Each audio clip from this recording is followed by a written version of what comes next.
Salut tout le monde. Bon, ben, on va revenir encore sur des processeurs de 14e génération, des Raptor Lake S. Refresh apparaissent. Bon, on commence à avoir un peu plus d'informations sur les spécifications des processeurs. Encore là, c'est stade rumeur, malgré que ce site-là, OMG PU sont quand même. Ils ont quand même des bonnes sources.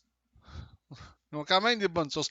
Et le pire, c'est dans ma prédiction de processeur, j'en avais pas parlé, mais j'avais parié, puis je vais le continuer encore, que euh, le nouveau i5 14e génération risque d'avoir 8 Picard et probablement 8 EcoCore ou E-Core, si on préfère. Je suis pas mal sûr que ça va être ça qui va arriver pour un total de 16 cœurs. On va lire un peu l'article ici. La gamme de processeurs de bureau Intel 14e Gen Raptor Lake Refresh sortira dans quelques mois et nous avons quelques caractéristiques nouvelles présumées pour les puces grâce à Red Gaming Tech. Red Gaming Tech aussi je connais. Donc ils ont pris le source de chez Red Gaming Tech. Le rafraîchissement du processeur de bureau Raptor Lake S devrait offrir un nombre élevé de cœurs et une prise en charge de mémoire DDR5 plus rapide. Bon, ok, plus de cœurs, par exemple, ça va vouloir dire plus de chauffe, plus de consommation, par contre. Ça va consommer plus de jus, je m'attends, mettons qu'un i5 de 14e génération va consommer peut-être pas moins de 300 watts. Parce que c'est ça, c'est une bonne technologie, mais elle n'est pas encore tout à fait au point chez Intel de ce côté-là. Intel prévoit lancer une série Raptor Lake revue et corrigée et nous avons vu plusieurs rumeurs circuler à ce sujet. La famille de processeurs de bureau Intel 14e Gen Raptor Lake prendra en charge la plateforme LGA 1700 et comprendra à la fois des déclinaisons de bureau S et mobile HX. Bon, la version mobile, ça va être HX, la version de bureau, ça va être S. Avec, mettons, un 13900 KS peut-être. Cependant, cette fois, Red Gaming a fourni des détails sur des SKUs spécifiques au sein de la gamme de processeurs de bureau que vous pouvez voir ci-dessous. Bon, est-ce que mes prédictions, c'est juste ça? Eh oui. Bon, le fameux i9. Mais comme j'ai dit, c'est des leaks. Il n'y a rien de coulé dans le béton, là, encore une fois. Mais pour un i9 de 14900K, 8 Picard, 16 Icar. Ouais. Ça fait beaucoup de cœur quand même. Le i7, 8 Picard. OK. Le nombre de Picard n'a pas augmenté vraiment, mais le nombre de Icar, par contre, a augmenté de 4. Parce que la 13e génération, c'est 8 Picard puis 8 Icar. Autrement dit, ouais. Autrement dit, le i5 14600K devient, remplace est quasiment l'équivalent du i7 13700K. Ça, j'y avais vraiment beaucoup pensé à ça, par contre. Ça m'étonnait pas du tout que ça allait arriver. Fait que pour i5 14600K, 8 Picard plus 8 Icar. Ouais. C'est quand même, ça a quand même du bon sens. Là. Je considère que ça a du bon sens, ces deux affaires-là. Je suis même pas sûr que les jeux sont capables de tout exploiter ça présentement, ben honnêtement. Le i5 14500, 6 Picard, 8 Icar. Alors que le 14500 devient devient l'équivalent du 13600K. Parce que 13600K, c'est exactement ça qu'il y a présentement. OK. Et le 14400F, 6 Picard, 8 Icar. OK, pareil, c'est juste que lui va être moins performant. Oh, les i3. i3, 14 000, un i3 14300. Seulement 6 Picard. puis le 14100F dans le i3 6 Picard, mais ils ne sont pas vraiment peut-être certains. Fait que, ouais. Mais comme j'ai dit, ça, c'est bien beau, ça, là. J'ai pas dit le contraire que c'est le problème que ça va avoir, les amis, c'est que ça va consommer beaucoup plus de jus, par contre, et ça va chauffer beaucoup plus, d'après moi, que la 13e génération puis que la 12e génération. La 12e génération, c'est pas si pire en termes de chauffe, par contre. La 13e, elle chauffe pas plus que la 12e, mais elle va chauffer plus que la 13e, d'après moi. Ça serait pas étonnant. Les processeurs de bureau Intel 14e génération Raptor Lake S mentionnés ci-dessus montrent qu'Intel s'est concentré sur l'offre d'options avec le nombre de cœurs plus élevé. En particulier avec la gamme Core i5. Ben ouais, le i5, comme j'ai dit ici, il devient, c'est l'équivalent du i7 13700K. C'est exactement la même chose. D'après moi, ça va être quasiment. Le 13700K là, devient le i5 13600K à peu de choses près. C'est pas mal ça qui se passe présentement. Hein. Puisque le nombre total de cœurs est passé à 16 cœurs. Exactement. De plus, le prétendu i7 14700K ou KF, parce qu'il existe la version KF, bénéficiera également de l'augmentation du nombre de cœurs, ce qui rendra finalement les processeurs une option viable pour ceux qui ne sont pas prêts à passer à la plateforme LGA 1851. Bon, viable, oui et non.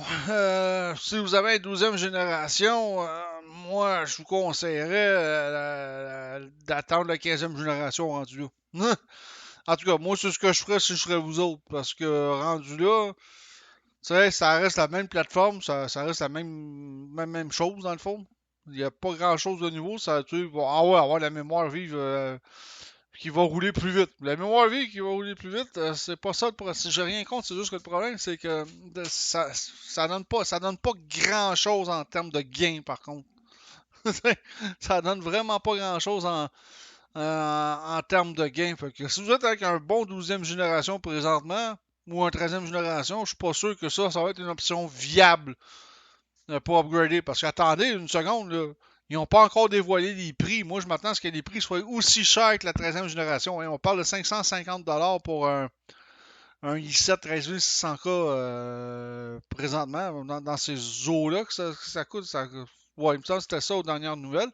On peut bien aller voir, mettons, j'irais bien chez mon fournisseur. Bon, j'ai pas le droit de dire les prix de mon fournisseur, c'est normal, mais on va aller voir, mettons, desktop, on va aller sur Newegg, de toute façon, ça change rien de ce côté-là.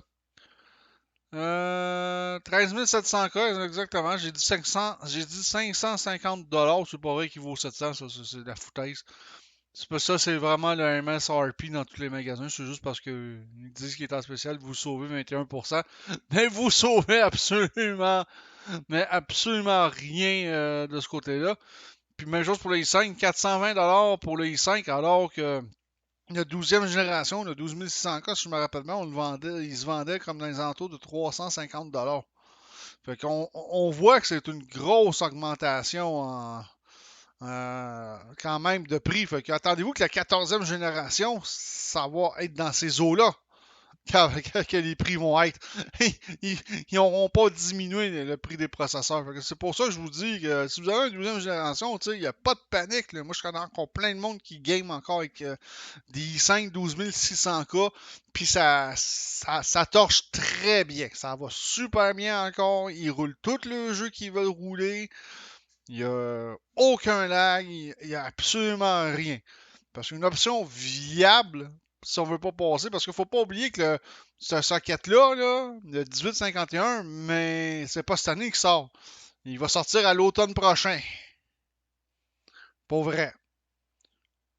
Il va sortir à l'automne prochain. Puis en plus, moi, quand la 13e génération est sortie dans mon cas, moi, parce que dans ma shop, il n'y a pas eu un engouement monstre quand c'est sorti. Ok, ceux qui sont équipés qui sont partis à zéro, genre, qui sont équipés d'un nouvel ordinateur à partir de zéro. Oui, ils prenaient de la 13e génération, mais encore là, il y en a aussi qui prenaient de la 12e pour économiser un peu de cash, pour économiser un peu de fric. Tu sais, c'est pas mauvais non plus. Fait que la 13e génération, le i9 allait jusqu'à 24 cœurs. La 14e génération, le i9, 24 cœurs. Fait que ça reste pareil. La 13e génération, 16 cœurs pour le i7. Là, ici, ça va jusqu'à 20 cœurs. Mais tu sais, quel jeu qui va prendre 20 cœurs? Tu sais, je me rappelle, AMD avait sorti des Ryzen 3900X, là, c'était 12 cœurs. Hey, tout le monde capotait. Hey, 12 cœurs. Hey, hey, pour avoir essayé de 3900X, genre, en jeu, là, ben, il y avait pas de différence. Ben, il y avait même pas de différence entre ce processeur-là, entre le 3900X à l'époque, puis mon 3800X que j'avais, il y avait aucune différence. C'était quasiment, là, c'est de la foutaise. Parce qu'il n'y a aucun jeu qui va reconnaître. En date, il n'y a aucun jeu qui est optimisé pour cette architecture-là tout à fait. Faut se rendre à l'évidence. Le Core i5 ici, c'est ça. Il y avait la 13e génération, il y avait 14 cœurs. Le 12e génération, il y en a un peu moins, il est à 10. 4 cœurs de moins pour la 12e génération, mais encore là, ça game en masse. Moi, je peux vous le garantir. 14e génération ici, pour le i5, jusqu'à 16 cœurs. Ouais. Ah, ok. Les i3 de 13e génération, c'était des bons vieux quad-core. Là, ils les ont upgradés pour aller jusqu'à 6 cœurs. Ça sera peut-être pas une mauvaise affaire parce que pour un petit processeur de base, je considère que là, le 4 cœurs, là, tu sais, il y a encore sa place. Je dis pas le contraire, mais pour il est temps que le 4 cœurs commence à laisser sa place au 6 cœurs pour les ordinateurs de bureau de monsieur et madame tout le monde. Personnellement, on est vraiment rendu. On est vraiment rendu là. Fait que j'ai hâte de voir le petit i3 ici jusqu'à 6 cœurs. Là. C'est juste 6 picards, là, mais je vais être curieux de voir en gaming qu'est-ce qu'il peut garrocher le petit i3, moi.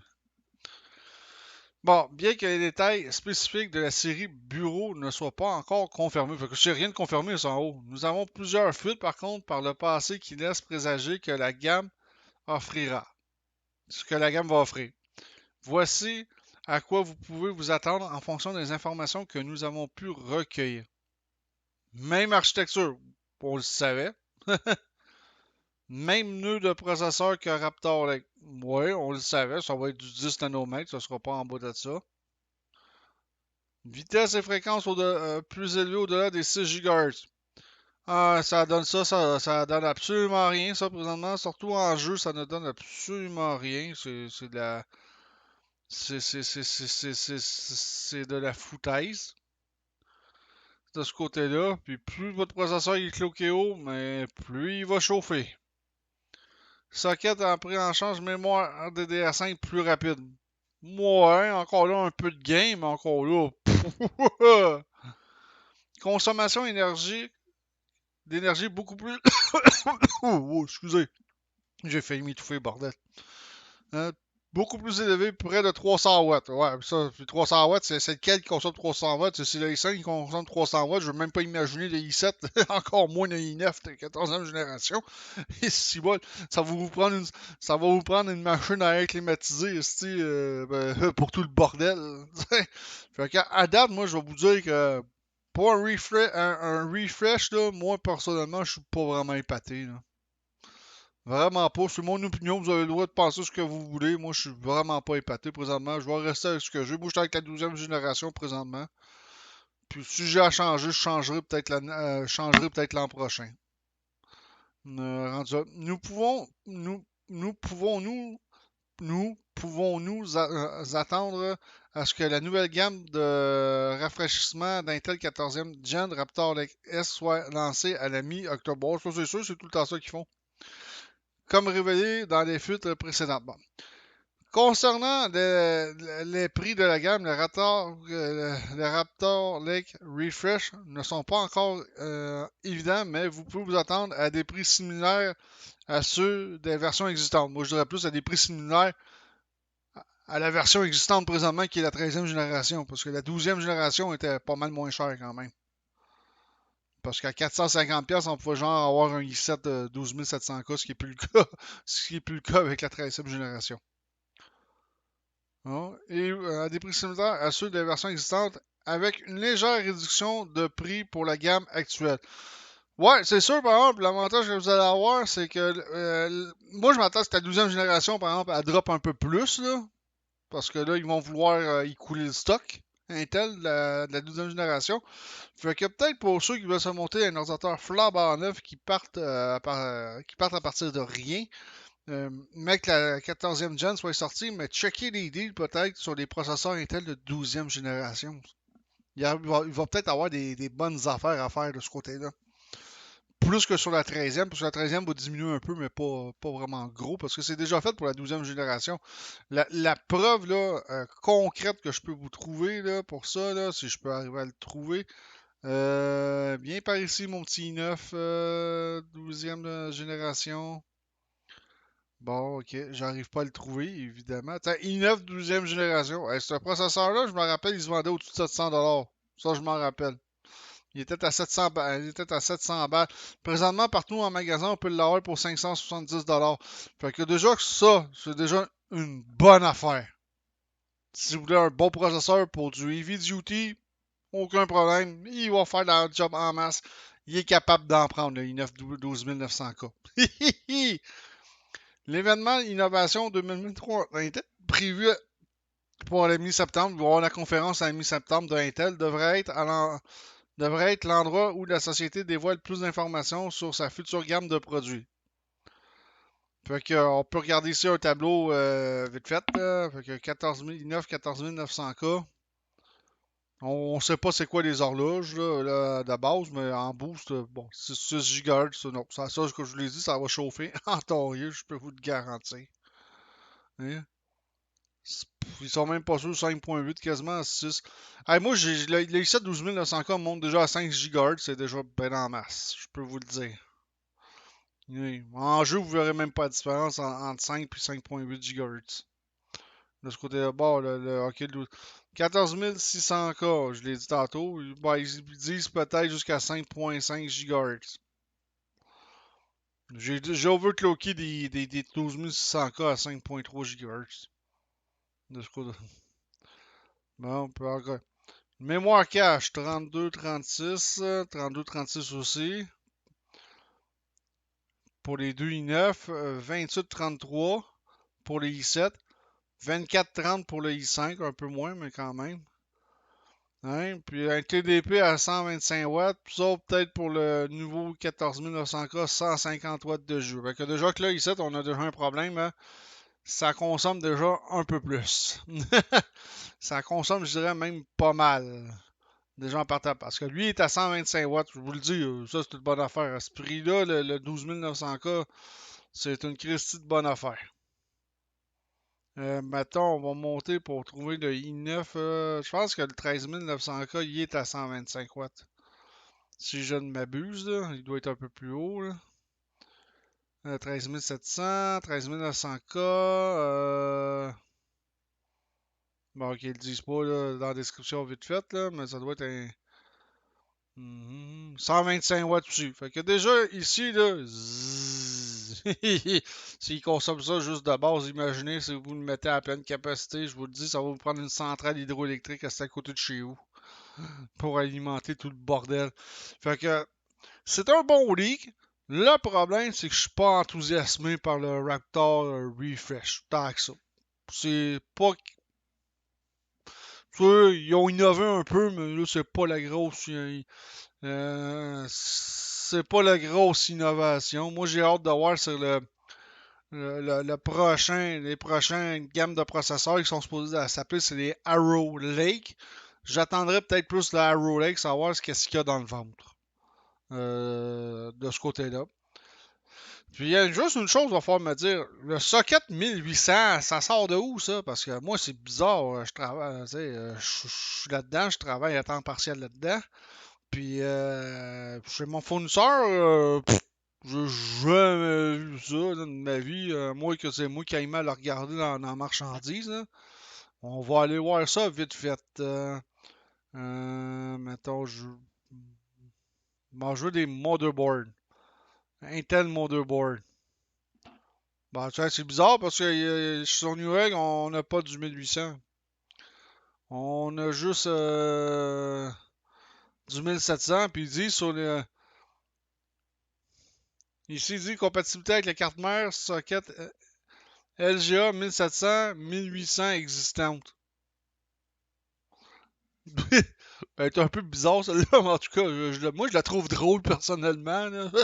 Je sais pas vous autres si vous la trouvez drôle, mais moi je la trouve drôle parce que j'ai jamais vu ce socket-là, à moins que ça soit sorti sur un autre continent, puis je le sais pas, mais pour le reste, là, c'est juste drôle.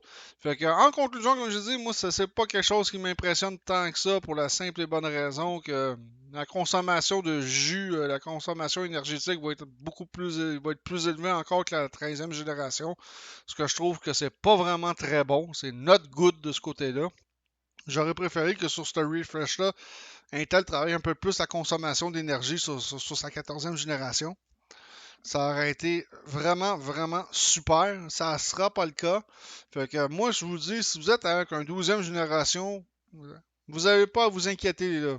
Personne. Votre processeur 12e génération va amplement faire la job. Là. Il n'y a aucune panique à avoir de ce côté-là. Puis sautez pas nécessairement pour les Raptor Lake S Refresh parce que selon moi, ça ne vaudra pas la peine. En tout cas, moi je suis avec un 12e génération. Vous l'avez vu mon processeur, je vous l'ai montré. Vous savez, je vous dis c'est toute une bonne affaire. C'est ce que j'ai dans mon ordi. Et ça fait en masse. Ça fait en masse le taf, si on pourrait dire ça comme ça. Ça fait en masse le taf avec un i5 12e génération, un i7 12e génération là, pour gamer. Là, ça va faire en masse la job de ce côté-là. Il n'y a aucun problème. Il n'y a aucune panique à avoir. Fait que là-dessus, je vous dis ciao tout le monde. À la prochaine.